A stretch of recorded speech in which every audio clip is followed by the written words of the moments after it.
Alright, welcome guys. Today we're going to be talking about wheel FFB for Logitech and Thrustmaster wheels. They're all pretty much basically the same. It's just some has got a little more force feedback than others, but it's all pretty much the same for each specific brand. Welcome to the channel, Sim Life YouTube channel. We're going to start off with Logitech stuff first. Okay, first thing you're gonna do is type supportlogi.com. You can take this out, you don't need that. You can just type this. It'll take you to this page right here.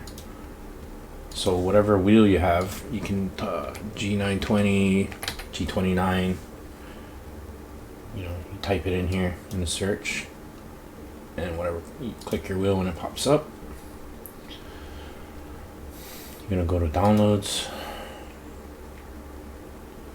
First thing you're gonna do is grab the firmware. So you're gonna grab this.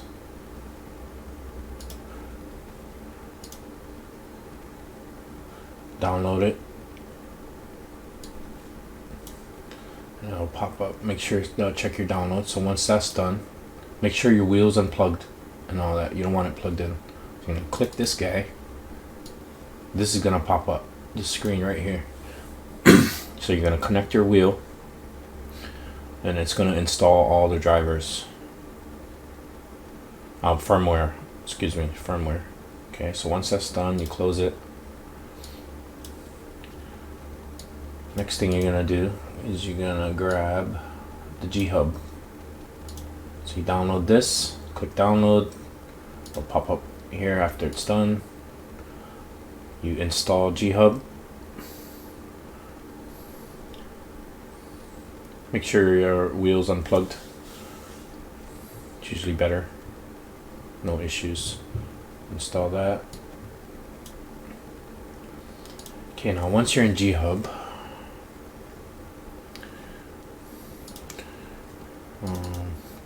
this screen will pop up. Screen that looks like this. You're gonna click on your wheel. So you click on this icon right here. Then it's gonna open a thing that looks like this. Okay, so first thing you're gonna do, operating range is set to 900. Sensitivity set to 50, not 100, and like it's set to 50. You don't want to make this more than 50 because what happens is it slows down the wheel.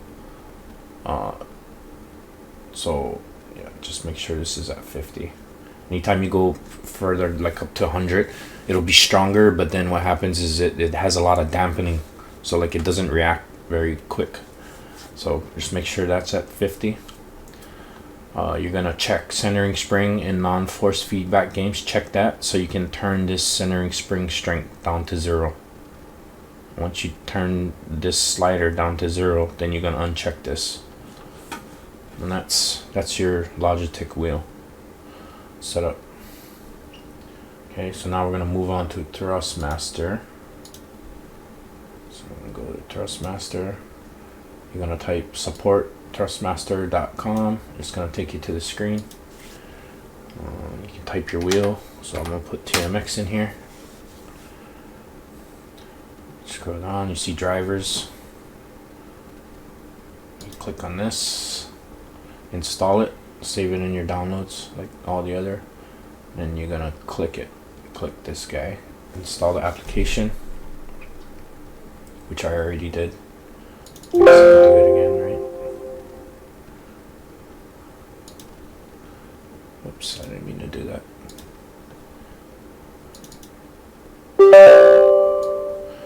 Okay, so we're going to install it.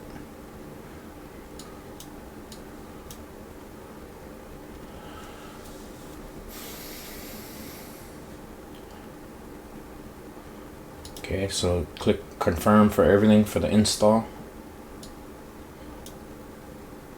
Once it does that, it's gonna ask you to, it might ask you to restart your computer. Just make sure your wheel's unplugged. You don't want your wheel plugged in at any time during the firmware, or unless it says to plug it in the instructions. Okay, so next we're gonna go to start menu. I'm gonna scroll down to Thrustmaster, and you're gonna go to firmware update, and that's gonna pull up the screen right here. So now you can plug in your wheel, and it should show up in here, and then you just follow the instructions to update it. And once that's confirmed, you do whatever. If you got to restart again, then you got to do that. Okay, now close that. Now we're going to go back into the start menu. We're going to go to the Thrustmaster control panel.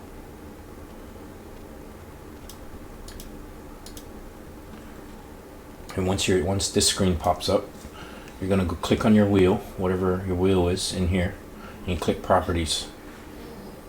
And then it's gonna open up a window that looks like this.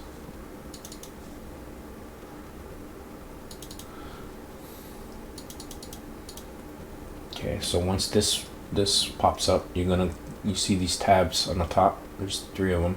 You're gonna go to gain settings. Right. So overall strength of all forces, set that to 100. Constant 100. Periodic 100. Spring 0. Damper 10%. Now you can use between 0 and 10.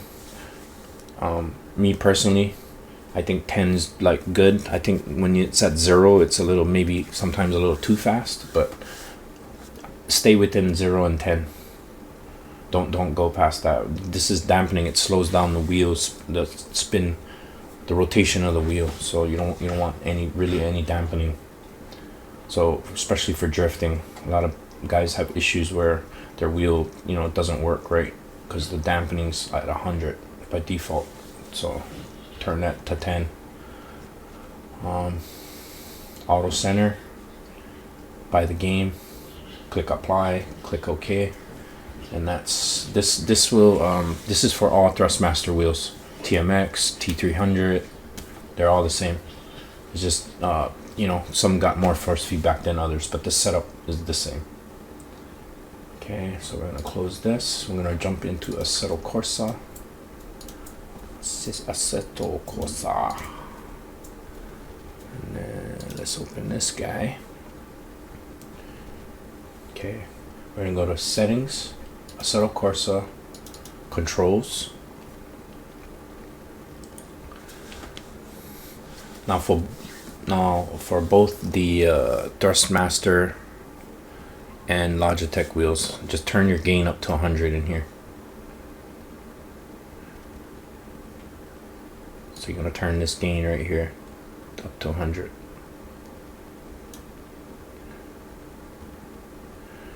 All these effects is all 0. Turn these on. They're by default, they're like all different things. You don't want any of this stuff on. You turn all this enhance understeer effect, soft lock, turn that all off. The only difference for the Thrustmaster wheels, any Thrustmaster wheel, the minimum force is going to be 10%. Okay, for Thrustmaster wheels, 10%. Logitech wheels, 0 minimum force. Logitech wheels is 0.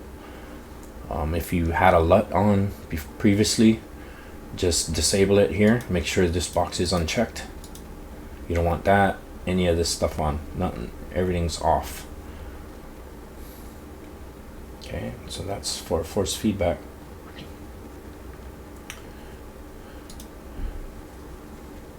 Oh, I totally skipped a step. Okay, to bind your wheel, you would click this. Your wheels turned on. And here's another thing I forgot to add. Before you even jump open content manager, you got to make sure everything is on. Your wheels on, pedals on, everything. Because what happens is if it's not, and you open content manager and the wheel's not on, it's not gonna see that it's there. It might see it, but it's not gonna work right. It causes all kinds of issues. So make sure everything's on before you open content manager.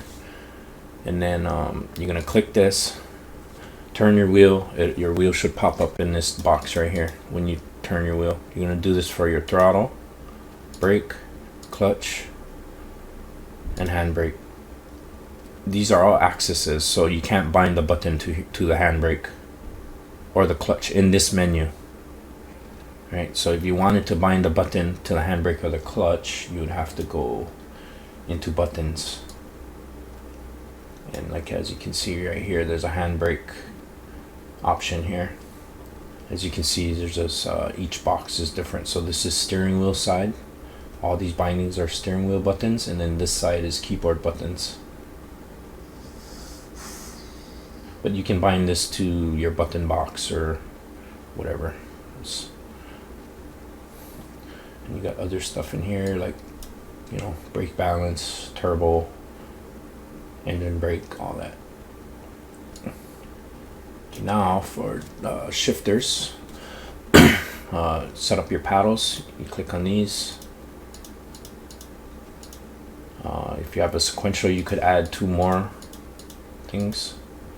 So like me, I have paddles, so this is connect on my paddles, and then this is on my sequential shifter. And then if you have an H pattern, you click on this guy and you bind each gear. So if first gear, you go into first, back out, second gear, second, back out, and you go all the way through to reverse. And some cars in Assetto, they're gonna default to H pattern. So say you wanted to drive the car in sequential, but you have this box checked. If you wanted to drive it in sequential, you're gonna have to jump back out and then uncheck this box, and then it'll just run off of the sequential side and no H pattern. And then when you run H pattern, then you just turn this back on. There's some important keys in here that you need binded, especially if you jump into lobbies and stuff. So first one is start setup. This is just like teleport to pit. So what this is if you're driving, say you crash, there's like, you know, you want to get out of the way before you make other people crash, you would press this start setup button and it would teleport you back to the pits, you know, and not cause a wreck. It does the same thing as teleport to pits, but it's more beneficial because it accomplishes more than one thing. So you can start the race with it, with that button. You could teleport to pits. You could enter the setup. So yeah, just use this as teleport to pit, start, and your setup. This does it all.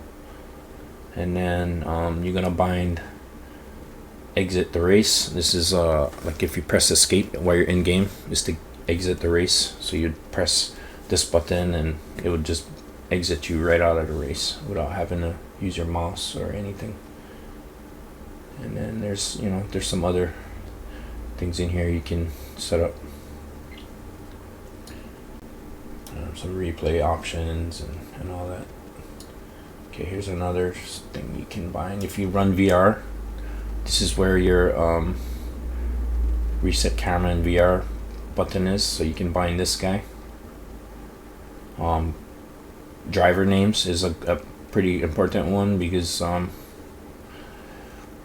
you know, you can turn people's drivers' names on and off, especially in like replays when you don't want the names on or something.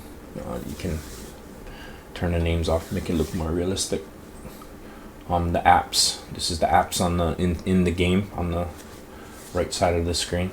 I'm gonna show you when we hop in there what I'm talking about. And that's pretty much it for the important keys and buttons. You can scroll through all this and look at all the there's all kinds of options for like left turn signals and headlights. Make sure you bind headlights and all that. Just scroll through these menus. You can see all the bindings for them. Okay, so now we're going to jump in game, and I'm going to show you how to adjust the force feedback in game and set up some your onboard settings. And alright guys, so now we're in Assetto itself. Jump in here. just close all these boxes so you guys can see what exactly I'm doing. And this is what it would look like when you first jump in. It would be blank. Alright, so first thing we're gonna adjust is you can adjust your audio. So this is your master for Assetto. Turn it up, turn it down. Sorry if I blew your eardrums out there, but and then engine, opponents, volume of their cars, all this can be adjusted. Especially in Discord. Assetto's really loud, a lot louder. So I usually run like 1-2 master and then turn Discord all the way up, and it works out perfect. And anytime you open any app, once you open it, and then you got this like a tab on the end, so you just click these after. You don't have to go scrolling through here all the time. Okay, so next thing is this essentials. Usually this is defaulted on your screen. You can turn that off. You just click this essential thing and it makes it disappear. Next one, force feedback. Okay, so now if you ran the settings, you know, you've been through the whole tutorial so far. Every car that you jump into that if you never drove, it's going to be defaulted to 100. So my opinion is for Logitech and the Thrustmaster, from the settings, you know, you set up so far, so the sweet spot is usually like between 70 and 80 FFB in here. So I would start there, maybe go on the high side, maybe go 80, and then, you know, drive your car, see what's good for drifting. Even for racing, for me 80 was probably around the, you know, 70. For drifting, I mean, probably around 70, 80. If you're doing grip stuff, you're gonna turn the force feedback further, maybe to even 100. And then you can add some, you know, for racing grip stuff, you could add maybe some curb effects or all that. I wouldn't touch maybe curb and road effects for grip stuff. For drifting though, you want all that 0. Start at 70, 80 for Thrustmaster and Logitech. After you're done with that, click save. Now anytime you jump in the car, it's going to be at whatever you set it at. Just remember that all cars, when you first drive them, they're always defaulted to 0, so you always got to adjust the feedback controller in here to, you know, so it's defaulted. Okay, next, okay, so now we're gonna do our onboard settings. Onboard settings here, you can adjust, you know, where you're in the car. You can go back, your seat position. You know, there's a certain point where like you're gonna be in the seat, so I usually go like there. You can adjust your pitch. I usually run like 2 degrees of pitch, negative pitch.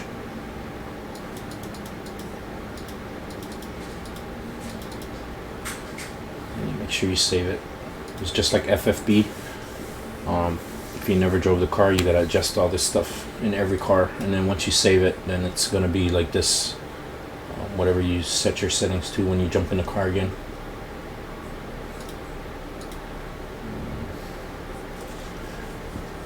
Important stuff you can have on. You could have your gears up,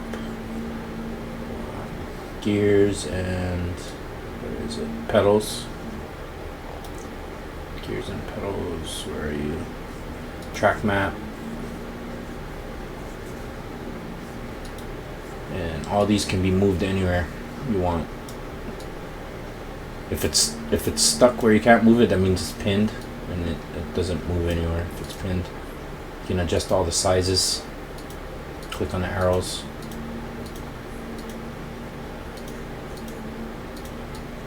Put it anywhere.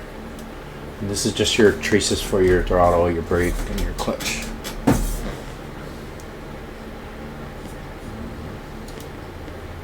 And that's pretty much it.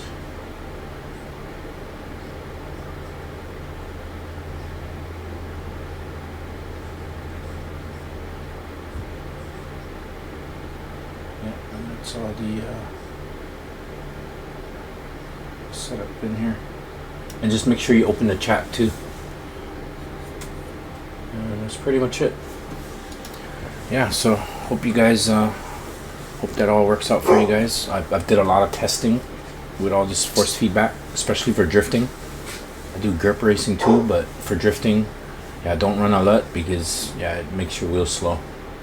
And you're gonna find that when you run these settings, it's gonna be a lot better, and it's gonna self-steer a lot better, and the car is gonna feel better. And yeah, so if you liked the video, please like and subscribe. Check out our Discord channel, our community. I'll leave everything in the links. I'll leave all the Logitech and Thrustmaster stuff in the links and all that in our Discord. Thanks. Later.